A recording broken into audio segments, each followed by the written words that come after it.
intuitive sales, because the ability to attract ideal clients is a great skill to have. So tell us about how you do that, Nicole. That it's all intuitive and it's all energetic, and it happens way before I even connect with people. Just the more I practice focusing on what I want and who I want, like the qualities and characteristics of the people that I want, not what I don't want. And so I work with a lot of clients who will say, well, I don't like this and I don't like that and I don't want this and I don't want that. And it's like, okay, great. So what do you want? So let's focus on what you do want and bring more of that in, and then they'll say things like, okay, well, that's great, I get what I want, but then this is going to happen. I know it because it's always happened. It's like, okay, cool, so that's happened historically, and are you ready for it to not happen anymore?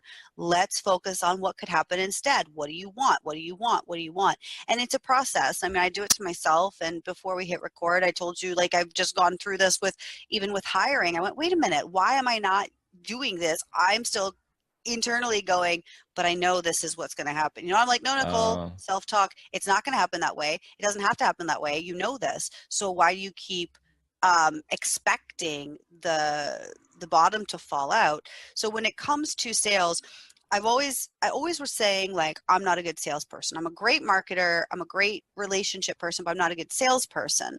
And what I've come to realize, because I've had a lot of sales coaching, and, I've got all the scripts and I know all the tactics. And what I find is so far, none of that works for me. And I feel inauthentic when I use any sales strategies. But what I recognized is, if I'm only talking to the people who love me and can't wait to work with me, it doesn't matter what I say. Nothing matters. The money doesn't matter. Whether I say the right thing or the wrong thing, it's all the right thing if it's the right person. In fact, we're recording in September, and I'm producing my annual summit, and traveling, and just a lot of things are on my plate. I'm in a big growth and transition period, and it's I'm enjoying the journey. There's a lot of challenges, though, in terms of giving other people what they want, because I have to focus in. There's so many opportunities, and I love this part of the journey.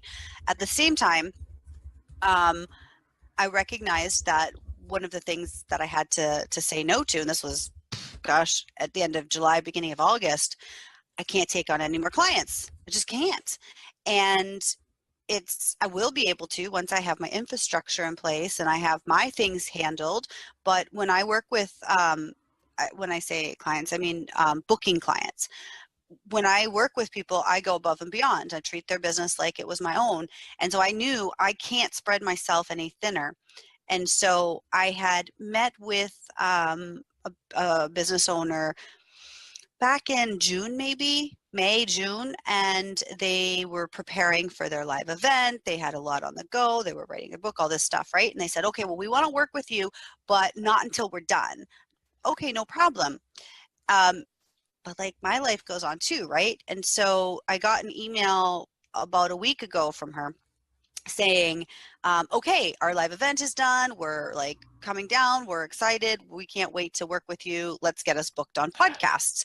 What are the dates? Right? For onboarding. I said, well, thank you. I am so glad your things went well. I'm so glad you're ready to go.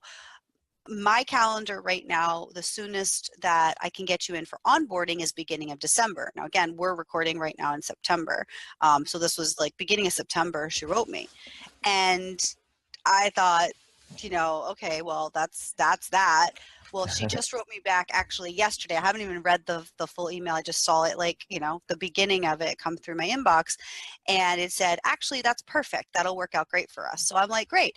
And with that, like, I'm not attached to, when I have these calls with people, I'm not attached to the outcome.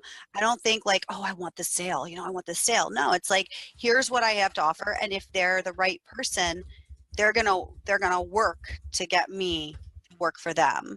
And I think if I would have heard that before, I probably would have found that to sound a bit arrogant. But where I'm coming from is, I don't believe a place of arrogance. I believe it's coming from a place of knowing that I serve myself best, and I serve my clients best, and I serve my community best by really focusing only on perfect fits. And so this is just